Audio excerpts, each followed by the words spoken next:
नमस्कार दोस्तों, लुटियंस अड्डा में आपका स्वागत है। लुटियंस अड्डा में आज हम चर्चा कर रहे हैं ममता बनर्जी की। वो ममता बनर्जी जिन्होंने लुटियंस दिल्ली में पूरे 27 साल बिताए बतौर सांसद, और उसके बाद वो राज्य में पिछले 12 सालों से पश्चिम बंगाल में मुख्यमंत्री के पद पर आसीन है। ममता बनर्जी, जिन्हें बंगाल शेरनी भी कहा जाता है। ममता बनर्जी जिन्होंने 34 साल के लेफ्ट फ्रंट के शासन को उखाड़ फेंका, और वो ममता बनर्जी जिन्होंने अपने राज्य में पिछले विधानसभा चुनाव में सीधे सीधे नरेंद्र मोदी और अमित शाह को कड़ी चुनौती दी, और उस कड़ी टक्कर में मोदी और अमित शाह और पूरी बीजेपी और संघ को मात हाथ लगी थी। लेकिन उन्हीं ममता बनर्जी को आजकल क्या हो गया है, खासकर एक ऐसे दौर में जब पूरे देश में एंटी बीजेपी एंटी आरएसएस एक अलग तरह का नैरेटिव सेट होता नजर आ रहा है। उस दौर में, जिस दौर में एक बड़े विपक्षी एकता और विपक्षी ग्रैंड अलायंस की जरूरत महसूस की जा रही है, चाहे वो स्ट्रेटेजिक अलायंस हो जिसे प्रत्यक्ष अलायंस कहते हैं, या फिर वो परोक्ष रूप से किया गया एक अलायंस हो। तो जो परिस्थितियां मौजूदा दौर में बन रही हैं, उन परिस्थितियों में ममता बनर्जी एक अलग सुर अपनाती क्यों नजर आ रही है? क्योंकि हाल के दिनों में उन्होंने एक बयान दिया है जो बेहद चर्चित बयान है। उनके बयान का मजमून यह है कि राहुल गांधी बीजेपी के लिए सबसे बड़ी टीआरपी है। कांग्रेस उन्हें विपक्ष का चेहरा बनाना चाहती है, जिसका फायदा बीजेपी उठा रही है। साथ ही उन्होंने लेफ्ट फ्रंट, कांग्रेस और बीजेपी, इन तीनों को एक ही थाली का चट्टा बट्टा जैसे शब्दों का इस्तेमाल या उससे मिलते जुलते शब्दों का इस्तेमाल उनकी पार्टी के लोगों ने किया है।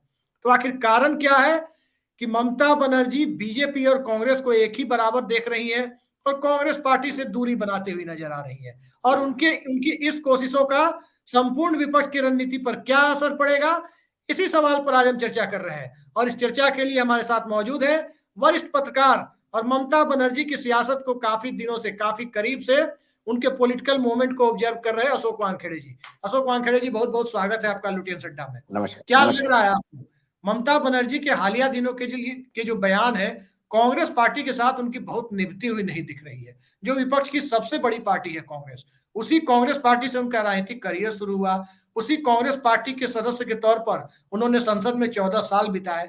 फिर अचानक ऐसा क्या हो गया है कि वो कांग्रेस से दूरी बनाती हुई दिख रही है, और भारतीय जनता पार्टी को कहा जा रहा है कि उनकी इन कोशिशों का फायदा पहुंच सकता है?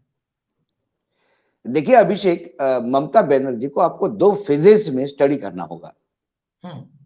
एक फेज उनका विपक्ष की राजनीति का था।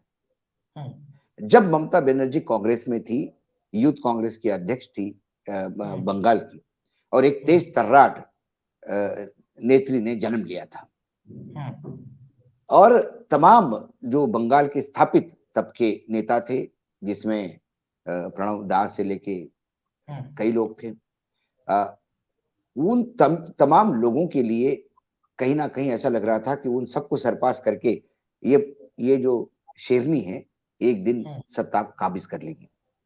लेकिन लगातार केंद्र का बंगाल में लेफ्ट से लड़ना और फिर केंद्र में दोस्ती करना, ये जो कांग्रेस का ये फ्लिप फ्लॉप चलता था, उससे ममता दुखी हुई और एक अलग पार्टी उन्होंने बताई, तृणमूल कांग्रेस पार्टी। उस पार्टी का मुख्य विरोध था वामपंथी दलों से, क्योंकि वामपंथी दल बंगाल में सत्ता में थे। अथक प्रयासों से, जिसको जो संघर्ष की लड़ाई जो कहते हैं, मैंने कई राज्यों में देखा कि लोग सत्ता में आते हैं, क्षेत्रीय दल सत्ता में आते हैं, लेकिन किसी इश्यूज पे, किसी मूवमेंट पे, किसी इस पे आते हैं। लेकिन बंगाल में मात्र विरोध करने का एक मूवमेंट चलाया, रास्ते पे आई, लट खाए, जख्मी हालत में, कभी पैर टूटता था, कभी सर खुला होता था, और वो लगातार संघर्ष करती थी, और एक दिन उसके संघर्ष ने उसको नतीजे दिलवाए, जिसका मतलब वो सत्ता में काबिज हो। और सत्ता में आने के बाद फिर ममता बनर्जी सत्ता वाली ममता बनर्जी हो गई। सत्ता पक्ष के साथ हमेशा, सत्ता के साथ एक दुर्गुण जुड़ता है। सत्ता के साथ सबसे बड़ा दुर्गुण जो आता है, वो आता है अहम जी, सोच विचार करने की। ये हम केंद्र में भी वर्तमान में देख रहे हैं और बंगाल में भी देख रहे हैं। बंगाल में फिर दीदी सब कुछ हो गई थी जी। मतलब वो जो कहे वही होना चाहिए, और फिर उसके बाद वो राष्ट्रीय स्तर पे अपना एक रोल अदा ढूंढ रही थी। याद कीजिए प्रणब मुखर्जी का जो चुनाव हुआ राष्ट्रपति पद का जी, तब ममता जी मुलायम सिंह के घर गई, प्रणब दा के खिलाफ एक फ्रंट खोलने की बात की और जोरों शोरों से प्रणब दा को अपोज किया। लेकिन वो जिस मुलायम जी के भरोसे गई, वो मुलायम जी ने उनको चाय पिलाई और मुलायम जी ने उनको हाँ भी कहा, और जैसे ही वो पलट के अपने घर आई तब तक मुलायम सिंह जी ने प्रणब मुखर्जी को समर्थन दे दिया।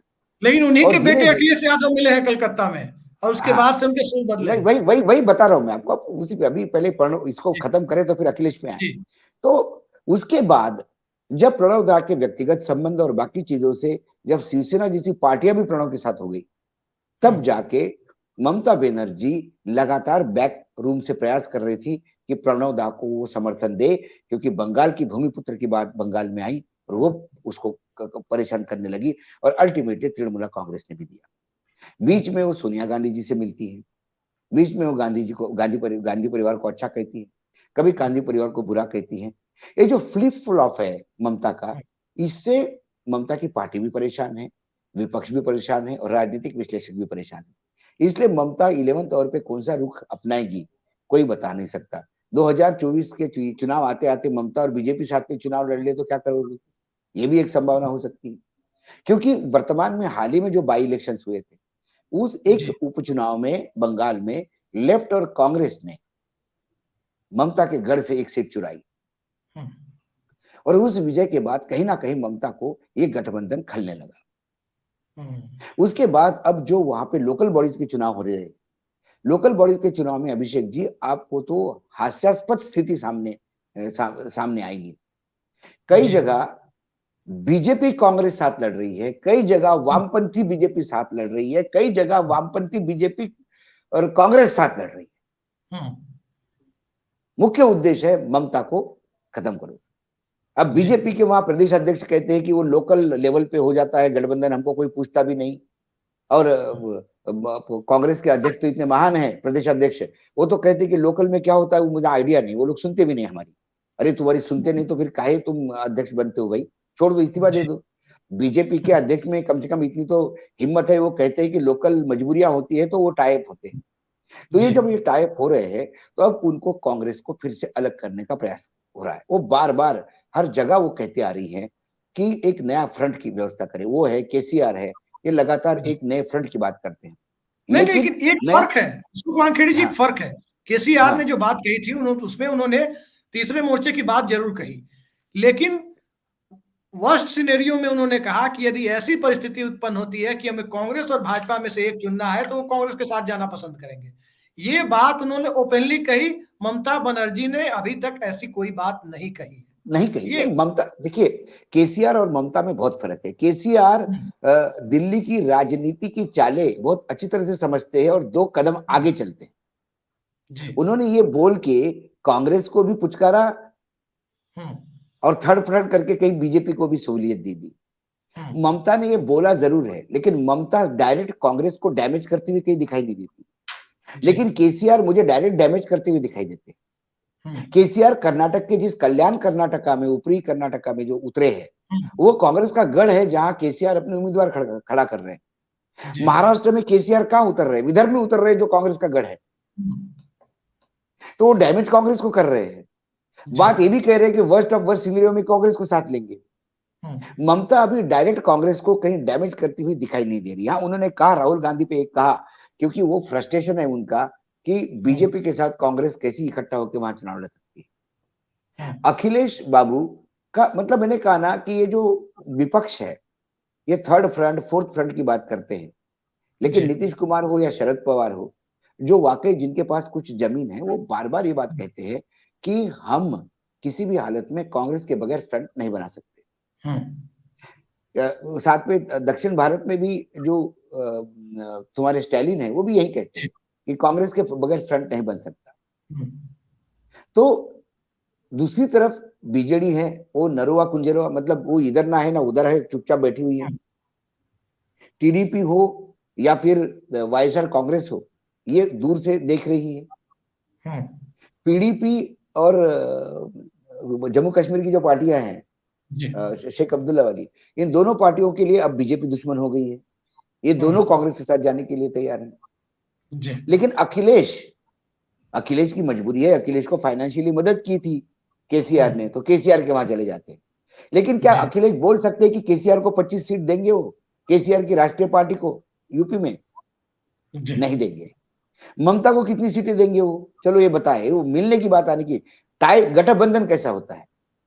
लेकिन यहाँ एक सवाल उठता है अशोक वानखेड़े जी, अब देखिए अखिलेश यादव एक ऐसे राज्य में है जहां क्षेत्रीय दल ताकतवर है, भाजपा विरोधी दल ताकतवर है, लेकिन उनका अलायंस का शेप क्या होगा, किस आधार पर होगा, वो अभी तय नहीं है। उदाहरण के लिए आप देखिए अभी अखिलेश के साथ दिख रहा है कि 37.5% वोट लाकर वो विधानसभा चुनाव हारे हैं, जिनके जितने वोट कभी उनके पिताजी नहीं लाए थे, शायद वीपी सिंह नहीं लाए थे यूपी में उतने वोट 89 के चुनाव में, लेकिन उतने वोट लाके वो 5% वोटों के मार्जिन से हार गए। अब अखिलेश के सामने स्पष्ट तौर पर अगर मैं कहूं तो दिखाई दे रहा है कि वो वेट एंड वॉच में है कि नीतीश कुमार के साथ जाएं तो नीतीश कुमार का वोट उनके चेहरे पे जुड़ेगा, अगर नीतीश के नाम को उछालें अगर प्राइम मिनिस्टर के लिए, अगर खड़गे जी आते हैं तो दलित वोटों की तरफ जाए, वो अभी सोच विचार की मुद्रा में कि कहां हमारी बार्गेनिंग, कहां वोट ज्यादा होगा। सवाल लेकिन सवाल ममता बनर्जी के सीधे सीधे है ना, ममता बार बनर्जी बार को ये जो लेना है। बार बार ये जो नाम उछलता है ना, जी मुख्य प्रधानमंत्री पद का दावेदार उसको करेंगे तो वो हमारे साथ आएंगे, ये जी बीजेपी का मेजर प्लान है जी कि एक नाम इनसे उछलवाओ हम्म प्रधानमंत्री पद के लिए, ताकि विपक्ष बिखर जाए। जी शरद पवार और नीतीश दोनों ही इस बात को कह रहे हैं बार बार जी कि पोस्ट पोल देखा जाएगा जी किसके पास कितनी सीटें आती हैं। हम्म जब कांग्रेस में अंदरूनी द्वंद्व हुआ हम्म और कई लोग दावेदार बन गए, नरसिंह राव भी दावेदार बन गए प्राइम मिनिस्टर पद के राहुल गांधी की हत्या के बाद, जी तब सबसे बड़ा कद किसका था, तो अर्जुन सिंह का था। जी लेकिन तब मध्य प्रदेश में ही अर्जुन सिंह के पास नंबर नहीं था, जी कांग्रेस मध्य प्रदेश में ही वो नंबर नहीं ला पाई थी, जी जो आंध्रा में लोकसभा में मैं 40 में 27 सीटें कांग्रेस लाई थी मध्य प्रदेश में, नहीं राजीव नहीं, गांधी की लेकिन हत्या के उससे बाद वहां सहानुभूति लहर में सीट मिल गई। नहीं नहीं, 27 मध्य प्रदेश में 2 फेज में वोटिंग हुआ था, एक हत्या जी के पहले हुआ था और हत्या के बाद हुआ था। जी हत्या के जी बाद वाला वोटिंग बहुत कम था, लेकिन अच्छा उससे ज्यादा आंध्र प्रदेश में, कंबाइन आंध्र प्रदेश में सीटें थी नरसिंह राव के पास, तेलुगु जी बिड्डा के नाम पे लोग पीछे खड़े थे। जी यदि पूरी सीटें एन ब्लॉक उनको मिलती, हम्म अर्जुन सिंह को, तो शायद अर्जुन सिंह कुछ ताकत दिखा पाते। जी कल नीतीश नीतीश कहेंगे या किसी को कहेंगे तो ये सारी ताकत जो होगी, प्रधानमंत्री जी कौन होगा, ये ताकत उस आंकड़ों पे होगी जो सीटें जीत के आएंगे। जी अभी अखिलेश के पास कौन विकल्प है, मुझे बताइए। उत्तर प्रदेश में अखिलेश को केसीआर वोट दे पाएंगे, ममता वोट दिलाएगी, उनके पास एक ही विकल्प है, वो है जनता दल यूनाइटेड, जो जयंत आरजेडी के चौधरी साथ आएगा। जी जयंत चौधरी है, जयंत चौधरी का एक पॉकेट है, पिछली बार तो जयंत चौधरी को जितनी सीटें दी उतनी आधी सीटें करती तो अखिलेश की सीटें और बढ़ती। हम्म अखिलेश एक चुनाव में कांग्रेस को ज्यादा सीटें देके भुगत गए, एक चुनाव में जयंत चौधरी को ज्यादा सीटें देके भुगत गए। फिर जयंत चौधरी ने मथुरा पूरा कब्जा कर लेना चाहा था, पश्चिम महाराष्ट्र, पश्चिमी उत्तर प्रदेश ही था, तो वहां बीजेपी कैसी स्वीप कर गई। तो कहने का मतलब ये है कि अखिलेश को भी देखना होगा, लेकिन ये अभी पोस्चरिंग है जी ये बार्गेनिंग के पहले पोस्चरिंग है जी भाई। राहुल गांधी यदि बीजेपी के लिए टीआरपी आइटम है या टीआरपी चीज है या टीआरपी करते हैं, तो वो टीआरपी आप बनाइए। आज राहुल गांधी ने पूरे देश में पदयात्रा करके बता तो दिया कि हर राज्य में उसको देखने, और कम से कम देखने तो लोग आते हैं। ममता बनर्जी पदयात्रा करके दिखाए, अखिलेश पदयात्रा करके दिखाए। अखिलेश तो अपने यहाँ बाई इलेक्शन में लोग निकलते नहीं बाहर और चुनाव हार जाते हैं। जी राहुल गांधी कम से कम बाहर तो निकले। तो राहुल गांधी का बढ़ता हुआ ग्राफ कहीं ना कहीं इनको तकलीफ दे रहा है, और बीजेपी यही चाहती है। बीजेपी बार बार इन तमाम लोगों को ये बताएगी कि तुम्हारा प्रधानमंत्री राहुल गांधी होने जा रहा है, क्या तुम उनको प्रधानमंत्री बनाओगे क्या, जबकि गांधी परिवार की तरफ से किसी ने नाम नहीं लिया। नहीं, जो सवाल आप उठा रहे हैं, ममता बनर्जी की पॉलिटिक्स को यदि हम देख रहे हैं तो साफ साफ दिखाई दे रहा है। सागर दिघी के उपचुनाव का आपने जिक्र किया, वहां बीजेपी जमानत गंवाने की स्थिति में पहुंच गई। बिल्कुल, तृणमूल कांग्रेस की बड़ी हार हुई और 94,000 वोट के करीब पहुंच गई लेफ्ट और कांग्रेस का अलायंस। कांग्रेस पश्चिम बंगाल के भद्रलोक को माना जाता है कि मोटे तौर पर वो लेफ्ट लिबरल रुझान का है। माइनॉरिटी वोट उसके साथ परंपरागत रूप से रहा है, जो सिंगूर और नंदीग्राम के पास बाद छिटक कर ममता बनर्जी के साथ खड़ा हो गया। क्या ममता बनर्जी को कहीं ये डर तो नहीं लग रहा है कि सेकुलरिज्म की राजनीति के नाम पर कहीं ऐसा ना हो कि लेफ्ट फ्रंट फिर से बंगाल में हावी हो जाए कांग्रेस के सहयोग से, और एग्जैक्टली टीएमसी का सफाया हो जाए। इस वजह से वो बीजेपी को जिंदा रखना चाहती है ताकि हम माइनॉरिटी उनके साथ चिपका रहे। एग्जैक्टली मैंने यही तो कहा आपको। मैंने जी। स्टार्टिंग ओपनिंग रिमार्क में ही कहा कि एक बाई इलेक्शन के हारने से वो सजग हो गई, और जो लोकल बॉडीज की इलेक्शन में जो गठबंधन बन रहे हैं अलग अलग तरीके से, ममता हराओ गठबंधन है वो सब, जी। तो कॉशियस हो गई। अब उस गठबंधन में क्या है, बीजेपी के खिलाफ तो ममता है, ये सारी दुनिया जानती है, बीजेपी के खिलाफ तो ममता ने चुनाव लड़ाई है इतना बड़ा। अब कांग्रेस को विलन बनाना चाहती है क्योंकि कांग्रेस वहां वोट गेन कर रहा है। जी। लेफ्ट उसका पारंपरिक शत्रु है, वो किसी हालत में लेफ्ट के साथ नहीं जा सकती। बीजेपी के साथ सरकार बना चुकी है एक बार, वो एनडीए का पार्टनर रही है, रेल मंत्री रही है, एनडीए की सरकार में रही है, तो उसके लिए एनडीए परहेज नहीं हो सकती। लेकिन फिर बंगाल का किला भी तो बचाना है। लगातार यही ममता के सवाल भी उठता है जो आप कह रहे हैं बंगाल का किला बचाना है, तो माइनॉरिटी वोटों के सामने ये मजबूरी पैदा करने की कोशिश कि मेरे साथ रहो नहीं तो बीजेपी खा जाएगी, क्या माइनॉरिटी से बंगाल में नहीं समझ रहा है? माइनॉरिटी बिल्कुल समझ रहा है, इसीलिए तो माइनॉरिटी ने जो रंग बदला है बाई इलेक्शन में। जी। बाई इलेक्शन में, ये बाई इलेक्शन के मायने सिर्फ उपचुनाव के नहीं है, इसमें माइनॉरिटी का शिफ्ट होना ये मेजर शिफ्ट है। और यदि माइनॉरिटी को ये लगता है कि लॉन्ग टर्म में इस देश में उनका बचाव कांग्रेस और बाकी दल ही करेंगे, तो माइनॉरिटी उधर चला जाएगा। जी। अब माइनॉरिटी ट्रेडिशनल नहीं रहेगा, तो वो डर अखिलेश को भी है यूपी में। तो ये तमाम बातें, इसलिए तो भाई मैंने क्या कहा आपको कि ये इतनी फ्लिप फ्लॉप करती है माता जी। ये कभी कौन सा ऐसा मुझे स्टैंड बताइए जिस स्टैंड पे रही हो ये। बीच में एकदम मोदी जी के फेवर में बोलना शुरू कर देती है, फिर मोदी जी को घेरना शुरू कर देती है। ये मुड़ी है और ये ज्यादा उसको हवा लगती है उस मूड को जब आपके पास सत्ता होती है। जी। विपक्ष में संघर्ष की राजनीति में मूड और मद ये दोनों चले जाते हैं। जी। और सत्ता का होने का जो दंभ है, सत्ता पक्ष का जो दंभ है, वो आपके मूड को हमेशा वेरिएट करता है। इसीलिए एब्सोल्यूट सत्ता मिलने वाले नेता, चाहे इंदिरा जी हो या कोई भी हो, जब एब्सोल्यूट सत्ता आपके हाथ में होती हो तो आप अक्सर ऐसी गलतियां करते हैं जो ताज्जुब लगता है विश्लेषकों को कि इतनी छोटी गलती ये आदमी कैसा कर गया। एक थोड़ा बड़ा मौजूद सवाल है जो हम आपसे जानना चाहते हैं सर। पिछली बार लोकसभा में लेफ्ट फ्रंट को कुल जमा 5 लोकसभा सीटें आई। पिछले लोकसभा में केरल में भी जो रोटेशन होता है, एक बार लोकसभा में यूडीएफ को, एक बार एलडीएफ को, तो पिछली बार यूडीएफ का नंबर था। केरल में लेफ्ट फ्रंट की स्थिति ठीक ठाक है, दूसरी बार वो सत्ता में भी आ चुके हैं, आपने देखा।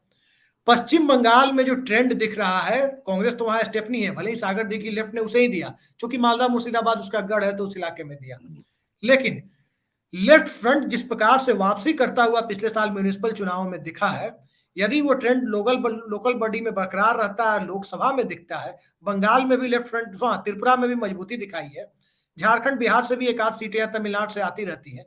यदि लेफ्ट फ्रंट एक बार फिर लोकसभा में 35, 36 या 40 सीटों तक पहुंच जाता है, बंगाल से मान लीजिए 20 सीटें निकाल ली, 10-15 सीटें केरल से निकाल ली, इस तरह से 35-40 सीटों तक पहुंच जाता है लेफ्ट फ्रंट, तो ये ममता बनर्जी की राजनीति के लिए इस पर इसका क्या असर आपको देखते हैं? भयानक। मैंने इसलिए तो कहा 2024 में यदि ये ट्रेंड लेफ्ट के फेवर में जाता हुआ दिखाई दिया तो बीजेपी के साथ मिलकर भी सरकार चुनाव लड़ सकती है। और बीजेपी को कोई परहेज नहीं ममता से, उन्हें लोकसभा सीटें चाहिए। वो जो गड्ढा है उनका 60-70 सीटों का, वो कहीं से ना कहीं से आना चाहिए। तो वो उद्धव ठाकरे के साथ भी जा सकती है, यदि उद्धव ठाकरे तय करे तो। दोनों तो मतलब पलके बिछा के बैठे हैं बीजेपी वाले उद्धव ठाकरे के लिए। जी।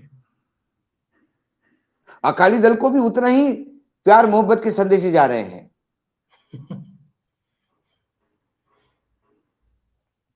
तो बंगाल उसको क्षेत्रीय राजनीति देखते हुए, तो फिर इसी वजह से एक नया प्रेशर यदि आपको बनाना हो, जी, एंटी कांग्रेस, एंटी कांग्रेस जितना बनाओगे वो उतना फेवर ऑफ बीजेपी जाएगा।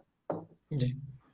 अच्छा, जो बात आप कह रहे हैं बीजेपी के फेवर वाली, मैं जहां तक इंडिया में थर्ड फ्रंट की पॉलिटिक्स को देख रहा हूं, यदि आप 1989 के लोकसभा चुनाव तक बात करें तो दो ही मोर्चे थे, कोई थर्ड फ्रंट नहीं था।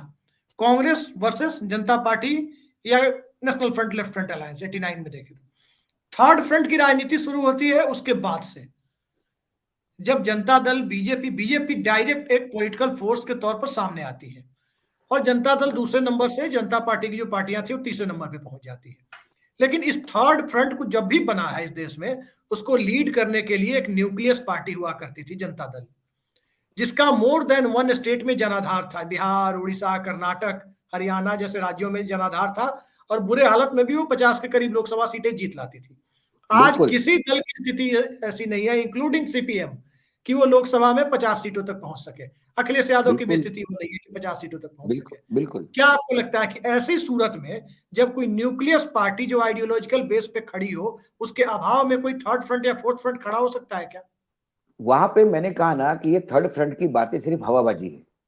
हम्म। कभी कभी शरद पवार भी हवा दे देते हैं, अपने यहाँ मीटिंग बुलवा लेते हैं और बाद में कहते हैं कि मुझे पता ही नहीं था, मीटिंग तो किसी और काम से आई थी, कोई फ्रंट नहीं बन रहा है।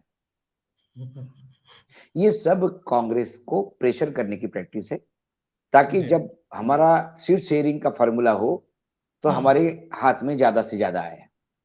जी। तो जहां ममता जहां के सामने कांग्रेस के कोई साथ फॉर्मूला भी नहीं है ना, उनको तो अकेले 42 सीटें लड़नी है। एग्जैक्टली, तो मैंने यही तो कहा, जरूरी नहीं है अकेले लड़े, बीजेपी के साथ भी लड़ सकती है। यदि लेफ्ट ने और कांग्रेस ने जोर करवा दिया तो क्या करेगी ममता?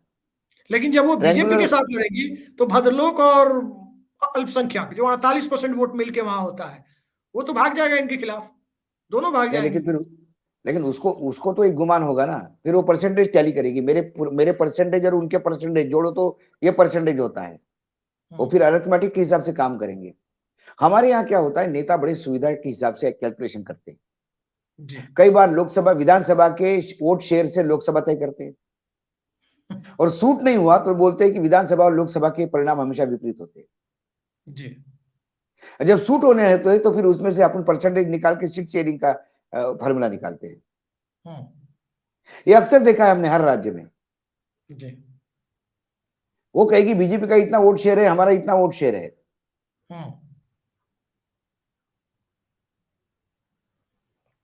नहीं तो ट्रायंगुलर यदि फाइट वहां होती है तो बीजेपी 18 सीटें वापस लाने में तकलीफ थोड़ी है बीजेपी को। लेकिन आप जो बात कर रहे हैं, मैंने बंगाल के पत्रकारों से या स्थानीय लोगों से बात की, उन लोगों का कहना है कि बीजेपी अब वहां कोई बड़ी फोर्स नहीं रह गई है बंगाल में। ममता बनर्जी, उन लोगों की माने तो ममता बनर्जी बीजेपी को एक फोर्स के तौर पर जिंदा रखना चाहती है कि बीजेपी वहां की पॉलिटिक्स में दिखाई देती रहे। लेफ्ट देखिए, फ्रंट और कांग्रेस का जो गठबंधन है, मैं लेफ्ट ये ममता बनर्जी के मुकाबले में आता हुआ दिख रहा है। मैं और इस इस बात डर को से नहीं बीजेपी, जी मैं इस बात को नहीं मानता। 3 सीट से 73 सीट पे चली गई है बीजेपी, जी वो फोर्स है ऐसा नहीं मानता मैं। फिर यदि वो बीजेपी का फोर्स वहां नहीं है तो फिर अखिलेश भी यूपी में फोर्स नहीं है। नहीं नहीं, आप 3 से जब 73 अखिलेश की की बात कुछ कर रहे हैं, मैं औकात, आपको एक याद दिलाता हूं। नहीं नहीं, मैं बंगाल में था, मैं, मैं आपको याद हाँ, दिलाता हूं कि क्या पिछले विधानसभा चुनाव में, यदि आपको याद हो, लेफ्ट फ्रंट के काडर के बीच एक भ्रम था। लोकसभा चुनाव में, सॉरी, जिस समय भाजपा को 40% से ऊपर वोट मिले थे, उसमें एक भ्रम था कि बीजेपी आएगी तो माइनॉरिटी टीएमसी को छोड़कर हमारे पास आ जाएंगे। आगे राम पीछे वाम का नारा ग्रामीण स्तर पर काडर लगाते हुए दिख रहे थे। मैंने क्या लेकिन कहा, सीए एनआरसी के बाद परिस्थितियां बदल गई। सीए एनआरसी के बाद जो माहौल बना, उसमें लेफ्ट फ्रंट सतर्क हो गए कि ये बीजेपी वाले अगर आ गए तो फिर बहुत सारे वोटर्स के नाम काट दिए जाएंगे और हम सत्ता में नहीं आ अभिषेक जी, सकते। अभिषेक जी, अब परिस्थितियां सीए बदली हुई है। सीए और एनआरसी आने के बाद भी जी। विधानसभा के चुनाव हुए जहां लेफ्ट और कांग्रेस बर्बाद हो गई। जी। फिर माइनॉरिटी चली गई मुझसे, उन्हीं के साथ, ममता के साथ ही। तो हर वही बात चुनाव तो का मैं भी कह रहा हूं सर, मैंने वही ये वही फ्लोटिंग वोटर ममता बनर्जी के पास थे ना, उनके बेस नहीं वोटर नहीं, नहीं थे, वो मैंने कहीं भी वही फ्लोट कर कहा। सकते हैं बीजेपी तो के खिलाफ। 2024 को टाइम है ना अभी, जी। 2024 को टाइम है। जी। इसलिए मैं नहीं मानता आज कि वहां बीजेपी खत्म है बंगाल में, सवाल ही नहीं उठता। जी। बीजेपी ने वहां काम किया है, संघ का एक अपना काम है। बीजेपी मरी हुई हालत में भी मैं नहीं मानता कि 0 पे आ जाएगी। वहां पे 18 सीटों में से 10 सीटें भी गई तो 8 आ जाएगी, 0 तो नहीं आएगी। वहां 10 सीटों का गड्ढा मान के चल रहा हूं मैं। मेरी भी बातचीत हो रही लगातार लोगों से जी। क्योंकि बीजेपी के पास पैसा है, बीजेपी के पास एजेंसीज हैं, बीजेपी के पास कई चीजें हैं जी। जो लोकसभा चुनाव में होगा। और लोकसभा चुनाव के पहले क्या पत्ता फेंकते हैं पुलवामा जैसा, किसी को पता नहीं। आप तो पत्ते फेंकने लेकिन की बात अभी कर तो, रहे हैं, तो हाँ, अब चलिए एक एक चीज बता दीजिए। कई लोग हमसे पूछ भी रहे हैं, आज अब इस कार्यक्रम के बारे में मैंने चर्चा की कुछ लोगों से। लोगों ने कहा कि एक चीज और आप बताइए। मैंने मना कर दिया कि मैं नहीं बोल सकता, मैं आप ही से पूछ लेता हूँ। महुआ मोइत्रा से कौन सा डर टीएमसी की लीडरशिप को है? लीडरशिप को है या फ्यूचर की लीडरशिप को है? लोकसभा चुनाव में उनके टिकट कटने की काफी चर्चा है, क्या कारण है? महुआ मैत्रा का टिकट कट रहा है, ये बीजेपी का गॉसिप इंडस्ट्री से निकाली हुई चीजें हैं। जी। महुआ मैत्रा वर्तमान में लोकसभा में जो बोल रही है वो बीजेपी के लिए असह्य है। आज बीजेपी के खिलाफ बोलने वाले नेता बचे कहां हैं? एक राहुल का तीखा वक्तव्य आ गया, मैत्रा बोल देती है, संजय सिंह बोल देते हैं, और नाम बताइए मुझे, कभी सुप्रिया सुले बोल देती है। और जरा नाम गिताइए मुझे कि जो लोगों के वक्तव्य सुन के आदमी का दिमाग ये हो जाए कि यार ये हो रहा है देश में। ये सोचने के लिए मजबूर करने वाला कौन कौन सा ऐसा है नेता है, मुझे बताइए। अब बाकी जी। क्या तेलुगु देशम का कोई बोल रहा है? क्या केसीआर के कोई लोग बोल रहे हैं? क्या एआईएडीएमके के कोई बोल रहे हैं? क्या बीजू जनता दल कोई बोल रहा है? समाजवादी पार्टी का कोई बोल रहा है? बोल रहे हैं तो जनता दल यूनाइटेड के लोग बोल रहे हैं, एक दो। गिने चुने 5 से ज्यादा लोग नहीं है विधानसभा, राज्यसभा, लोकसभा में मिलके। नहीं, संसद में तो स्पष्ट तौर पे दिखाई दे रहा है कि राज्यसभा में संजय सिंह और मनोज झा और खड़गे साहब, और लोकसभा में महुआ मोइत्रा और कभी कभी राहुल गांधी, आदि रंजन चौधरी, ये गिने तो चुने फिर चेहरे। तो ये लोग जब बीजेपी को तकलीफ देंगे तो बीजेपी इनका टिकट कटवाएगी ना।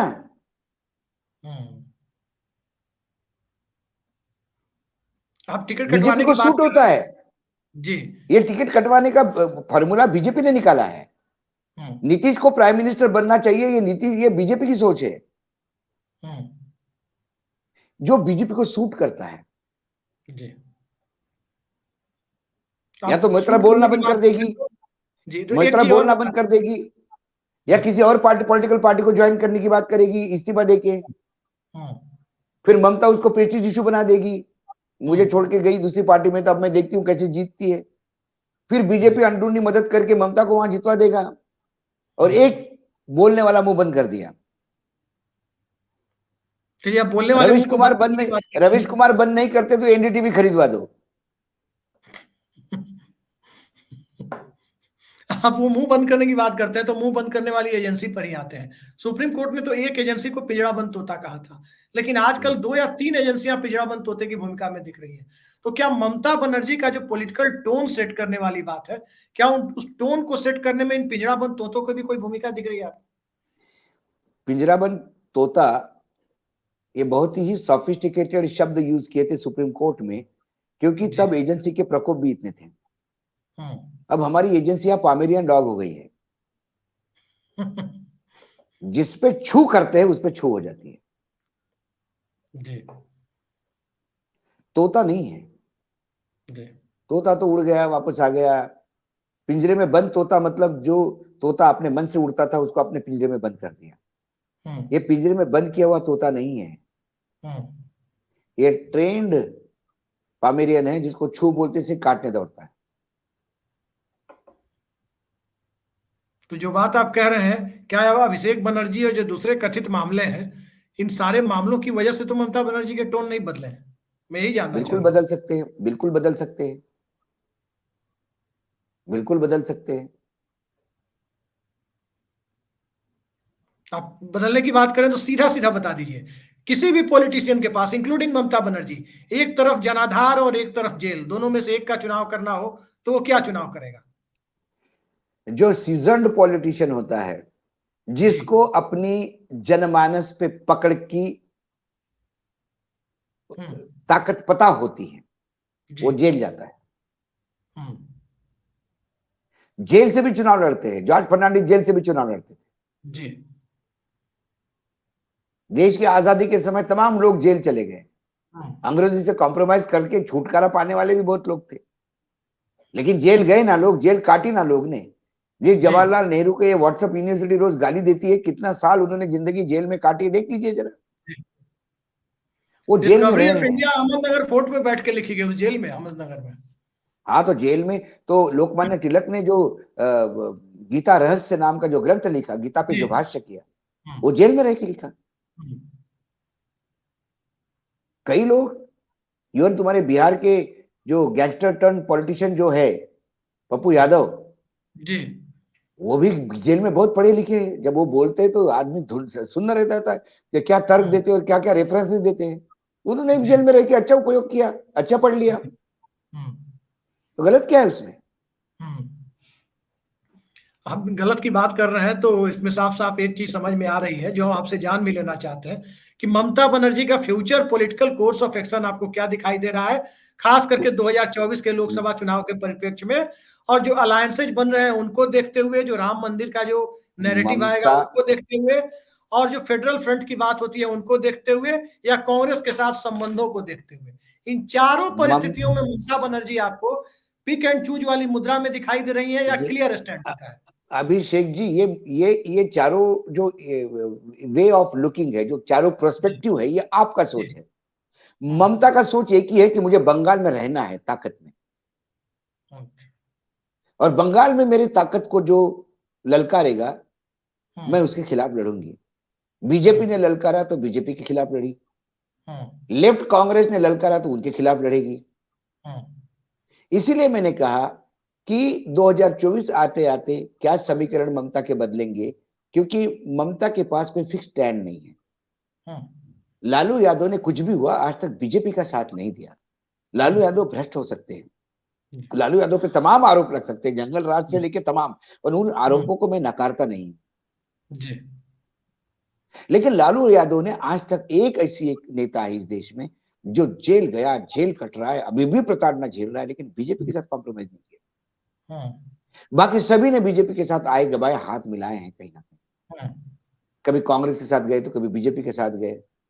बहुत सारे वेदरकॉक्स इस देश में पड़े हुए हैं। तो मेरा कहने का मतलब है, ममता जी का पुराना इतिहास फ्लिप फ्लॉप होने वाला यदि देखा जाए। जी। एक बहुत नजदीकी पत्रकार है, हमारे बड़े अच्छे वरिष्ठ मित्र है, जी। उनको एक बार राज्यसभा ऑफर हुई थी। अच्छा। और उन्होंने एक बात हमसे शेयर की, बंगाल के हैं, ममता जी ने दी थी। उन्होंने कहा कि सब अपनी जगह ठीक है, ममता जी का स्नेह प्यार, अपने लिए रिस्पेक्ट सब अपनी जगह ठीक है अशोक जी, लेकिन आज राज्यसभा दे और परसों के दिन इस्तीफा देने के लिए कहे तो क्या गारंटी? तो अपनी दिनेश इज्जत त्रिवेदी अपने को हाथ देखा है में, लोगों ने। अपनी इज्जत अपने हाथ में है। जी। वो अपनी इज्जत करती है, हम उनकी इज्जत करते हैं, वो रिस्पेक्ट देती है, हम उनको रिस्पेक्ट देते हैं, यहीं तक सीमित रहे। जी। ये उस वक्त उस शख्स की बात है जो शख्स, मुझे लगता है उनसे ज्यादा और कोई ममता को नहीं जानता व्यक्तिगत रूप से। एक आखिरी सवाल हम आपसे लेते हैं। दो पॉलिटिकल पार्टियों को, मोटे तौर पर कहें तो तीन को, माना जाता है कि उनका पॉलिटिकल स्टैंड क्लियर नहीं है, कि वो एंटी बीजेपी है, एंटी आरएसएस है, या प्रो है। जगन मोहन रेड्डी की पार्टी, चंद्रबाबू नायडू की पार्टी और नवीन पटनायक की पार्टी। क्या ममता बनर्जी इसी कड़ी की एक चौथी पार्टी दिखाई दे रही है, या कुछ और कारण है?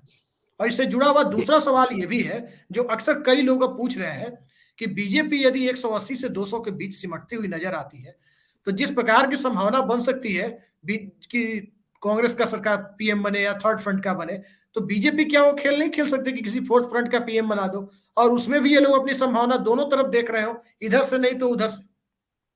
बिल्कुल हो सकता है, क्योंकि दो एमएलए के ऊपर यदि वो सरकार बना के कह सकते हैं कि हमारी सरकार बनी है, एक नाथ शिंदे के इतने 41 लोगों के भरोसे उसको मुख्यमंत्री बना सकते हैं, और वो गेम कांग्रेस क्यों नहीं खेल सकती और यूपीए क्यों नहीं खेल सकती? उन्होंने उनसे पहले स्वामी को वहां मुख्यमंत्री बनाया था कर्नाटक में, कम उम्मीदवार होते हुए भी। जी। देखिए, होने के लिए बहुत सारी संभावनाएं, लेकिन आपने जो पहला प्रश्न पूछा आपने जो 3 नाम लिए, वाईएसआर रेड्डी की जो कांग्रेस है, जगन मोहन रेड्डी, जगन मोहन रेड्डी को राष्ट्रीय स्तर पर कोई अभी एम्बिशन नहीं है। उन्हें आंध्र प्रदेश में लगातार कब्जे में रहना, ये उनकी एम्बिशन है। इसके लिए एजेंसीज का जो प्रकोप है, सबसे ज्यादा प्रकोप जो 3-4 नाम लिए आपने, उसमें जगन पे है जी, उससे वो छुटकारा पाए हुए है अभी। टीडीपी जो है वो आंध्र प्रदेश में आने के लिए वापस सत्ता में छटपटा रही है, इसलिए वो बीजेपी का साथ ले सकती है। उनका कोई बीजेपी से प्रेम या आरएसएस से प्रेम नहीं।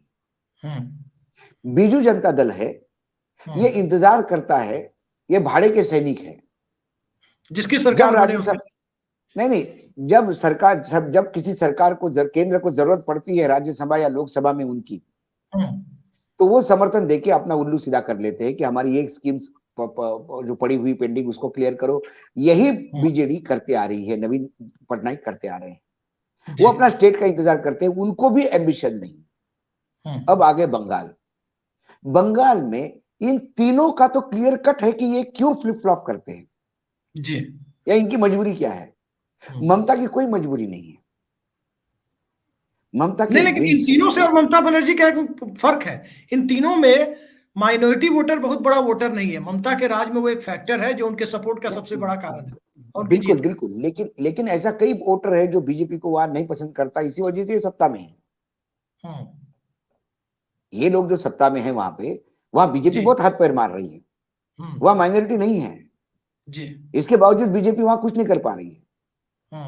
इसका मतलब एक तबका है, कहीं रीजनल, कभी कोई रीजनल पार्टी, जो जैसा कर्नाटक में हम लिंगायत की बात करते हैं, महाराष्ट्र में मराठी की बात करते हैं, वैसे आंध्र प्रदेश में भी है। वैसे यहाँ पटनायक का मायने, उड़ीसा में पटनायक के मायने ही बहुत है जी। बीजेपी के पास कोई पटनायक होता तो शायद बात कुछ अलग हो जाती। तो हर राज्य की तासीर अलग है, लेकिन ममता की कोई ये मजबूरी नहीं है। ममता इतनी प्रताड़ित नहीं है एजेंसी से जितना जगनमोहन रेड्डी है। ममता इतना सत्ता से बाहर नहीं है कि उसको टीडीपी जैसा संघर्ष करना पड़े। ममता केंद्र को मदद दे के बीच में अपना उल्लू सीधा करने वाली भी नहीं है, क्योंकि उसके और गवर्नर के और उसके और केंद्र के लगातार लड़ाइयां चल रही है। ममता को एम्बिशन भी है सेंटर की, बंगाल भी छोड़ना नहीं चाहते हैं, और ममता के इस नेचर की फ्लिप फ्लॉप वाले भारतीय जनता पार्टी बहुत बखूबी उसका उपयोग करती है। आप इस फ्लिप फ्लॉप वाले नेचर की बात कर रहे हैं, तो कई लोग तो ये भी कहते हैं कि ममता बनर्जी या नवीन पटनायक की पार्टी में कोई सक्सेशन प्लान नहीं दिखता है। ममता बनर्जी की पार्टी में भतीजे तक आकर सीमित हो जाता है। तो कहीं ऐसा तो नहीं है कि लोकसभा चुनाव के बाद की परिस्थितियों में 6 महीने के लिए एक लुटियंस बंगले का इंतजाम ममता बनर्जी के लिए कर दिया जाए पूरी जिंदगी के लिए, कि आप पूर्व प्रधानमंत्री हो जाइए, बंगाल से उखड़िए बीजेपी की तरफ से? मुश्किल है। यदि बीजेपी ने उसको समर्थन देके प्राइम मिनिस्टर भी बना दिया तो उसके बाद उसका पॉलिटिकल करियर वहां से खत्म हो जाएगा। और वो एकनाथ शिंदे नहीं है कि जीवन में अब कुछ नहीं मिला, बस एक बार आखिरी बार पूर्व मुख्यमंत्री लग जाए नाम पे इसलिए मुख्यमंत्री बनूं। ममता को अभी बहुत लंबा खेल खेलने का प्रयास कर रही है। और आम आदमी पार्टी ने दिल्ली और पंजाब दोनों जगह सत्ता पाके इन तमाम रीजनल पार्टीज को यह बता दिया है कि हम सबसे यंग है और सबसे ज्यादा कर सकते हैं, तुम इतने दिन तक क्या कर रहे थे। इसलिए अब एक्सपांशन प्लान पे भी उनका बहुत जोर है। तो अभी बहुत दिल्ली दूर है, ऐसा मुझे लगता है। बिल्कुल आपने सही फरमाया कि पश्चिम बंगाल की जो राजनीति की मजबूरियां हैं, जो पॉलिटिकल कंपल्सन है, उसमें ममता बनर्जी के सामने लेफ्ट फ्रंट और कांग्रेस का अलायंस, खासकर लेफ्ट फ्रंट ज्यादा बड़ा खतरा है। लेकिन चूंकि लेफ्ट फ्रंट पर अटैक करने के लिए उनके पास कोई सीधा कारण नहीं है, कांग्रेस पार्टी लेफ्ट फ्रंट की सबसे बड़ी बैकबोन बनी हुई है और राष्ट्रीय स्तर पर कांग्रेस पार्टी ही लेफ्ट कांग्रेस अलायंस की लीडर दिखाई देती है। इस वजह से ममता बनर्जी कांग्रेस नेतृत्व पर हमलावर है। कांग्रेस नेतृत्व पर हमलावर होने का जो कारण है वो राहुल गांधी नहीं है, वो कांग्रेस पार्टी नहीं है, वो बंगाल की मजबूरियां हैं। और बंगाल की मजबूरियां जो अब दिखाई दे रही हैं, उसमें भारतीय जनता पार्टी का एक सियासी ताकत के तौर पर बने रहना, ये ममता बनर्जी के लिए सबसे बड़ा पॉलिटिकल विटामिन आप कह सकते हैं, वो दिखाई दे रहा है। और वो कैसे बनी रहे बीजेपी बंगाल में सियासी ताकत, ये आने वाले वक्त में उसके लिए ममता बनर्जी तमाम प्रयास करते हुए दिखाई दे, ताकि एक दूसरा वोट बैंक जो बहुत बड़ा है और वो वोट बैंक ममता बनर्जी के साथ मजबूरी वश से ही जुड़ा रहे। इन कोशिशों में ममता बनर्जी अपना पूरा ध्यान केंद्रित करते हुए नजर आ सकती है। तो देखते हैं आने वाले समय में ममता बनर्जी क्या करती है, किस प्रकार से अपनी राजनीतिक प्राथमिकताओं को तय करती है, और उनकी राजनीतिक प्राथमिकताएं पूरे देश में विपक्ष की रणनीति को और पश्चिम बंगाल के वोटर की वोटिंग प्राथमिकताओं को किस प्रकार से प्रभावित करती है, इस पर सबकी नजर बनी रहेगी। 4 PM की भी नजर बनी रहेगी। अशोक वानखेड़े जी, आप ममता बनर्जी के ऊपर इतनी सारगर्भित चर्चा के लिए आज हमारे साथ जुड़े, बहुत बहुत धन्यवाद धन्यवाद। धन्यवाद धन्यवाद धन्यवाद। नमस्कार।